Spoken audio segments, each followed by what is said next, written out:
اعوذ باللہ من الشیطان الرجیم بسم اللہ الرحمن الرحیم السلام علیکم ورحمۃ اللہ وبرکاتہ۔ آج جو ہے افغانستان کی حکومت کے ترجمان ذبیح اللہ مجاہد صاحب نے بتایا ہے کہ انہوں نے یا ان کی حکومت کے لوگوں نے یا ان کے اداروں نے اگر کوئی وہاں پہ ہیں تو انہوں نے قندھار اور کابل کے اوپر امریکی ڈرون طیاروں کی پروازیں نوٹ کی ہیں۔ اچھا، اس وقت دنیا میں سب سے زیادہ ایڈوانس لیول کا جو ڈرون ہے وہ امریکہ کے پاس ہے اور بہت مہنگا ہے۔ امریکن جو ہیں وہ پاکستان کے 20 سالہ اصرار کے باوجود بھی وہ ان ڈرون کو یا ان ڈرون کی ٹیکنالوجی کو پاکستان کے حوالے کرنے کو تیار نہیں ہوئے۔ انہوں نے وہ ڈرون نہیں دیے پاکستان کو اور مجبوراً پاکستان کو اپنے ڈرون خود بنانے پڑے۔ بڑی انفینٹ ٹیکنالوجی ہے نا، بڑی کم عمر ٹیکنالوجی ہے، تو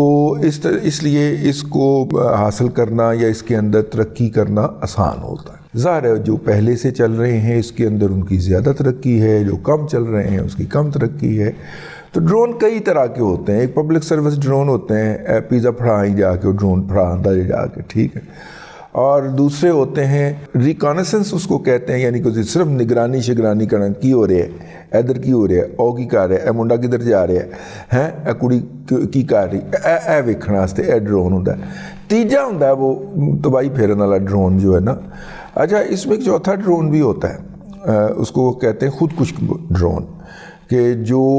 جاتا ہے اور بس وہ ڈھونڈ کے اڑتا رہتا ہے، جیسے اس کو ٹارگٹ نظر آتا ہے وہ ٹارگٹ کے اوپر ڈھا کر کے بچ جاتا ہے۔ اس وقت جو ہے اگر ہم اس کو اس طرح دیکھ لیں، یوکرین کی جنگ کے اندر جو روس کی آرمرڈ ڈویژن کا یعنی کہ ٹینکوں کا جو جنازہ نکلا ہے، اور روس کو 1982 ماڈل کے وہ ٹینک جو اس نے سمندر میں پھینک کے اپنی طرف سے ہاتھ چاڑ لیے ہوئے تھے، وہ نکال کے ان کی زنگول صاف کر کے ان کو جنگ میں اتارنا پڑا ہے۔ اس کی وجہ بہت زیادہ تباہی تھی، اس نے ہزاروں ٹینک روس کے تباہ کر دیے گئے۔ اب اس کے اوپر کریڈٹ لینے کی دوڑ لگی ہوئی ہے۔ ترکی کہتا ہے کہ جی اس نے یوکرین کو بنا کے دیے تھے ڈرون، تو ان ڈرون کی مدد سے اس نے ٹھا کر کے نشانے لگائے ہیں۔ یورپین یونین والے یا یورپ والے یا نیٹو والے کہتے ہیں کہ جی نہیں، ہمارا اینٹی ٹینک میزائل جو تھا نا اس نے ساری تباہی پھیری ہے، بہرحال تباہی پھیری ہے روس کی۔ تو اینی ہاؤ، تو یہ ڈرون جو ہوتا ہے جی، وہ ڈرون ریکانیسنس ڈرون ہوں گے یقیناً طور پہ، میرے منہ سے نکلتا نہیں جی، ریکانیسنس والے نگرانی کرنے والے یہ ہوں گے ڈرون۔ اور اب اس خبر سے پہلے آپ کو یہ خبر تو یاد ہوگی کہ جس کے اندر روس نے الزام لگایا تھا کہ امریکہ بہادر جو ہے وہ شام اور عراق سے داعش کے لوگ لا کے افغانستان اور پاکستان کے بارڈر کے اوپر آباد کرتا رہا ہے۔ یہ الزام روس کی طرف سے متعدد مرتبہ لگایا گیا امریکہ کے اوپر جب امریکہ یہاں پہ مقیم تھا۔ اب اس امریکہ کو تو پتہ ہوگا نا کہ داعش کہاں بیٹھی ہوئی ہے کہاں نہیں بیٹھی ہوئی، اس کو تو کوئی بتانے کی ضرورت نہیں ہوگی اگر اس الزام میں 1% بھی حقیقت ہے۔ تو پھر وہ ڈرون جو تھا وہ قندھار میں کیا کر رہا تھا، وہ کابل میں کیا کر رہا تھا، وہ تو ادھر ننگرہار والے پاس ہے آہو اے خوست کے قریب ارد گرد ہوں گے نا، تو وہ کیا کر رہا تھا۔ تو اس کا مطلب ہے کہ وہ دکھائی دینے کے لیے وہ ڈرون اڑایا گیا ہے کہ جی ہم یہاں پہ اڑ رہے ہیں۔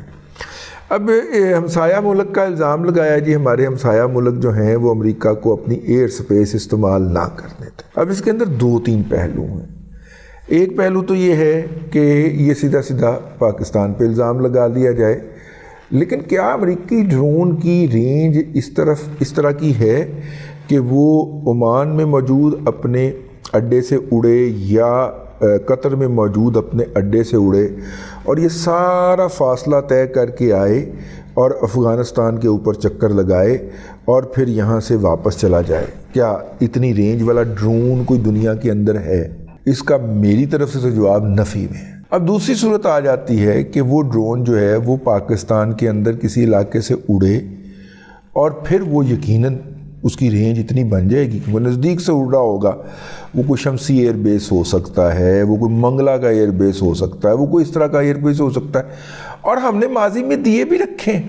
ٹھیک ہے نا، تو یہ بھی ہو سکتا ہے۔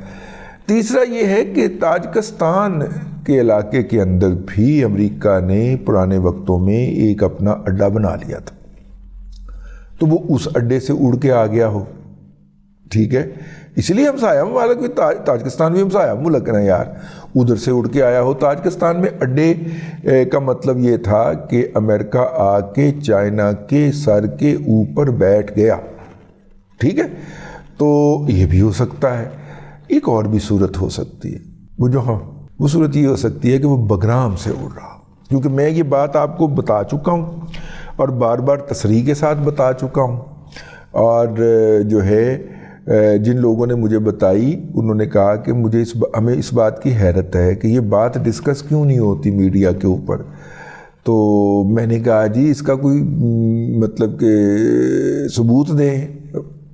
آپ ہمیں بتا رہے ہیں تو آپ تو خود ہی ثبوت ہیں۔ تو انہوں نے کہا کہ یہ چھپی ہوئی بات ہے انٹرنیشنل میڈیا کے اندر، بھی انہوں نے ایک دو جگہ پہ چیزیں بھی بھیج دی ہمیں۔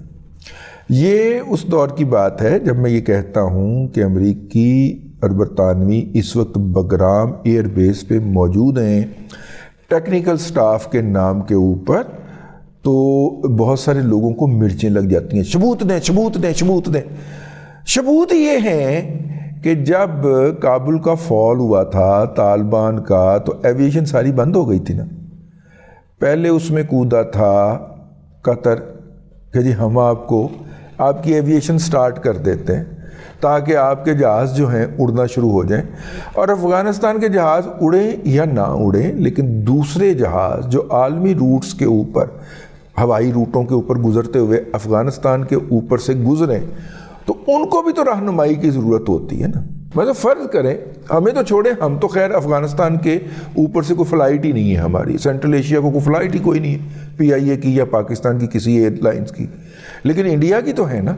تو انڈیا کے جو روزانہ کے درجنوں ان کی فلائٹیں ہیں کابل کو اور کابل سے واپس دلی کو، تو جب وہ طیارہ آتا ہے تو اس کو جیسے ہی وہ پاکستان کا بارڈر کراس کرتا ہے تو پاکستان کا جو رہنمائی کا نظام ہے وہ اسے بتاتا ہے نا کہ ادھر جانا ہے ادھر نہیں جانا، ادھر ہوا چل رہی ہے ادھر توپ پہ رہی ہے ادھر سے گزر جائیں یار۔ تو پہلے لاہور کا بتائے گا، پھر جناب فیصل آباد کا بتائے گا اس کو، پھر جناب پنڈی پشاور کا بتائے گا، اور آگے سے پھر اس کو جیسے ہی وہ افغانستان کے اس پشاور والے کی رینج سے نکلے گا تو اس کو جلال آباد والا یا کابل والا پکڑ لے گا اور اس کو گائیڈ کرتا جائے گا کہ ایتھوں لنگڑا ہی پائی، ادھر دوسرے طیارے بھی آ رہے، ٹھیک ہے، وہ بتائے گا، پھر کابل سے پھر مزار شریف والا بتائے گا، اور یوں وہ گزرتا جائے گا آگے۔ تو یہ والا نظام بھی جو تھا یہ چلانے والے امریکنز تھے، چونکہ زیادہ تر وہ چلے گئے تھے تو مقامی سٹاف ٹرینڈ نہیں تھا، تو سب سے پہلے اس کے اوپر ہاتھ رکھا قطر بہادر نے کہ ہم قطر ایئر لائن کی فلائٹیں بھی آئی تھیں پہلے، اور قطر نے یہ ان کا ایویشن کا نظام بھی بحال کرنے کی بات کی تھی یا کوشش کی تھی، ایک آدھ ایئر لائن کا کیا بھی تھا۔ پھر اس کے فوراً بعد جو ہے وہ ترکی بہادر بھی کود گیا چند گھنٹوں کی فاصلے کے بعد، لیکن یہ ملک دونوں ان کا پھر بعد میں تذکرہ نہیں ہوا، یہ غائب ہو گئے تذکرے میں سے۔ برطانوی کچھ افسروں کی ابتدائی طور پہ گزارش کی گئی کہ ٹیکنیکل ہمارے کچھ ٹیکنیشنز ہیں ان کو رہنے کی اجازت دے دی جائے۔ پھر ان برطانوی ٹیکنیشنز نے اپنی معاونت کے لیے امریکہ کے تربیت یافتہ انجینئرز کو بھی طلب کر لیا۔ تو پھر یہ ٹیکنیکل اور امریکی تربیت یافتہ جو لوگ ہوتے ہیں یہ وہ ہیں جو کہ اس وقت بگرام میں مختلف سسٹمز کو، ایویشن سسٹمز کو کنٹرول کرتے ہوئے پائے جاتے ہیں۔ یہ چھپی ہوئی چیزیں ہیں، میں اپنے پاس سے کچھ نہیں کہتا، آپ سرچ کر لیجئے گوگل کے اوپر، تو وہاں پہ موجود ہیں۔ تو ایک صورت یہ بھی ہو سکتی ہے کہ وہ بگرام سے آپریٹ کر رہے ہوں اور ان کو اسی بات کی ڈیوٹی ملی ہو کہ بس آپ نے کھپ ڈالتے رہنا، ٹھیک ہے نا۔ اور ہمارے ہاں بھی یہ ہوتا رہا ہے، فاٹا ایریا کے اندر جب طالبان کشی ہو رہی تھی، جو طالبان ادھر سے آئے ہوئے تھے ان کی قیادت کو ڈرون مارے جاتے تھے، تو ہمیں حکم یہی تھا کہ آپ نے بس مذمت کرتے رہنا ہے، اس کی کھپ ڈالتے رہنا ہے، اور وہ امریکی اپنا کام کر رہے تھے۔ تو ہو سکتا ہے اب امریکیوں نے ان کو بھی لگا لیا نا کام پہ، ایسے ہی تو نہیں نا۔ امریکہ کے اندر جو افغان حکومت کے فریز اثاثے ہوتے ہیں اس میں سے ایک حصہ جاری ہوتا، اسی لیے جاری ہوتا ہے نا کہ خبردار آپ نے غزہ کے اوپر کوئی آواز کر دی تو وہ اسی طرح کے سودے بازیاں ہوتی ہیں۔ حکومتوں کے مسائل کچھ اور ہوتے ہیں، جب آپ مزاحمتی تحریک ہوتے ہیں اس وقت آپ کی کچھ لمیٹیشنز اور ہوتی ہیں۔ بہرحال جی اگر اس کو اوورال سینیریو میں دیکھا جائے تو امریکہ بہادر کی واپسی ہو گئی ہے خطے کے اندر، ٹھیک ہے، اور اس خطے کے اندر، اور اس دفعہ امریکہ بہادر جو ہے وہ داعش کو کچلنے کے نام کے اوپر واپس آ رہا ہے، لیکن پہلے کی طرح بونگی نہیں مارے گا وہ، مجھے یہ لگتا ہے۔ وہ اسی طرح ڈرون شرون، جہاز واز، یہ وہ جہاز بھی بہت ریئر، ڈرون، مصنوعی سیارے، اپنا سمارٹ بوم، ٹھیک ہے، ان کے ذریعے وہ اس طرح کے مسائل سے نپٹے گا۔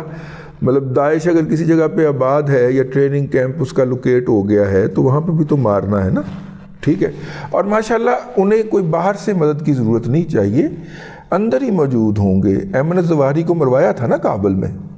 جبکہ کابل اپنے زیر قبضے آ چکا تھا، تحریک طالبان افغانستان نے ہتھی مروایا سی، اپنے ہاتھوں مروایا تھا نا ایمن الظواہری کو، حصہ تھا معاہدے کا، ٹھیک ہے۔ پھر یہ میں باتیں کہتا ہوں تو آگ بہت لگتی ہے، ٹھیک ہے نا۔ اے جرنیلاں دا پاکستانی جرنیلوں کا ایجنٹ ہو گیا ہے، یہ کہتے ہیں، کابلی کہتے ہیں، ٹھیک ہے۔ تو میں آپ کو تو نپٹوں گا نا اچھی طرح، تو ان کا تو میں ایجنٹ ہوا یا نہیں ہوا تمہارے دوالے میں ہو گیا ہوں۔ اب مسئلہ یہ ہے کہ اگر ایمن الظواہری کے گھر میں چپ رکھ کے اس کو ڈرون مروایا جا سکتا ہے تو آپ کو تو ہماری ضرورت ہی نہیں پڑنی چاہیے۔ آپ تو اپنے آپ کو ختم کرنے کے لیے آپ اور آپ کے اندر موجود جو بکنے والی مخلوق ہے وہی کافی ہے۔ تو ذبیح اللہ مجاہد صاحب اپنی چارپائی کے نیچے ڈانگ پھیریں، ٹھیک ہے نا۔ جس طرح آپ بکتے رہے ہیں اس طرح آپ میں سے اب کچھ اور کوئی اور بک رہا ہے۔ اب تک کے ولاگ کے لیے اتنا ہی ہے۔ اللہ تبارک و تعالیٰ آپ کو آسانیاں عطا کرے اور آسانیاں خلق خدا میں تقسیم کرنے کی توفیق عطا کرے۔